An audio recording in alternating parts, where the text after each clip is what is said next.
всех, верных Твоих всегда славим и поклоняем бытие, ведь всем завете рабу своему законоположнику Моисею, трубы серебряные сотворите и сынов, Аароновым же и цепня всегда жрите им Тебе, вострубите повелел Иси, якобы услышавшие люди Твои глаз умный, готовь еже поклонись Тебе Богу, и каеже жертвы приносите Тебе соберутся, и брань их труп всех глазом оглашений, к побеждению врагов крепко вооружаться. И ныне, Владыка Пресвятый, смиренно молим Тебя, призри милостивно на прилежное моление нас, недостойных рабов Твоих, и компан сей к службе Церкви Твоей святые, в славу же великолепного и всесвятаго имени Твоего сооруженный, небесным святым Твоим благословением и благодатью освящающего Твоего Духа благослови и освети. И влей вон силу благодати Твоя, якобы услышавши верные рабы Твои, глаз звука Его в благочестии и веру укрепятся, и мужественно всем дьявольским наветам противостанут, и молитвами и всегдашним словословием Тебе истинного Бога сия победят.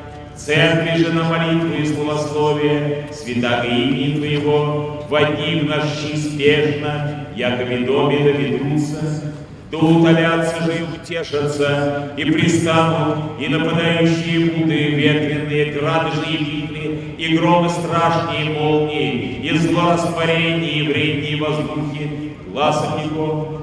Ибо, Господи Боже наш, не то умными и воодушевленными созданиями Твоими, в славу Твоего спасения и пользу верных Твоих, но и бездушными, якоже и Моисеевым же злом, и медяною змею в пустыне, все же бойщиши, преславные твориши и чудодействующие, вся по Тебе возможна суть, невозможно же ничтожить, и Тебе славу посылаем, Отцу и Сыну и Святому Духу, ныне и присно и во веки веков. Аминь. Благословляется и освящается компан сей, окроплением воды сей священной, во имя Отца и Сына и Святаго Духа. Аминь.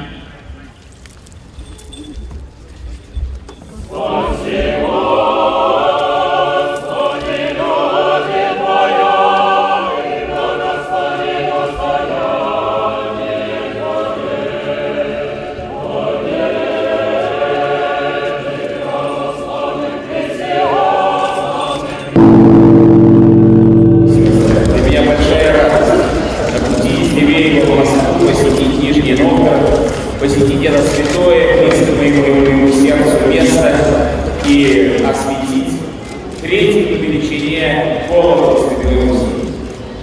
Вы слышали, как могучий голос этого голоса? Что мы связываем, русские православные люди, с этим звучанием? Этот звук обращает нас с одной стороны в прошлое. Он соединяет нас с предыдущими предшествовавшими поколениями. Теми, кто не жалел сил для создания храма, школ, богателей, больниц, кто не жалел сил для того, чтобы наполнять жизнь нашего народа христианскими ценностями, главное из которых — любовь. Этот колокол как бы напоминает нам о том великом и замечательном прошлом. И стоим мы перед величественным Александром Невским собором, который также был построен нашими предками. Они не жили богаче, чем мы. У них не было проблем меньше, чем у нас. Но им хватало мужества, мудрости, силы, чтобы свои ресурсы, духовные и материальные, направлять на то, что является самым важным для жизни народа, на укрепление веры и христианской нравственности. Вот эти замечательные звуки колокола должны обращать нас также к людям. Мы все с вами ответственны за то, чтобы духовный потенциал Святой Руси, пройдя через наши поколения, оплодотворил поколение следующих. Дал нам силу веры, силу нравственного чувства, любовь к своей земле, к своему Отечеству, к своему народу, к своей церкви, способность сопротивляться всяким дьявольским искушениям, соблазн отделять ложь от правды, добро от зла, свет от тьмы. И если вот эту способность мы сохраним, мы не просто сохраним наше Отечество, мы сделаем его духовно и материально сильным. И в этом смысле я с большой радостью взираю на землю Нижегородскую, на город Нижний Новгород, на то, что здесь происходит. Не просто возрождается духовная жизнь, она возрождается мощью. А вместе возрождается экономическая сила. Становится более благополучной материальная жизнь людей. Конечно, мы всегда чем-то недовольны, мы хотим иметь лучшее.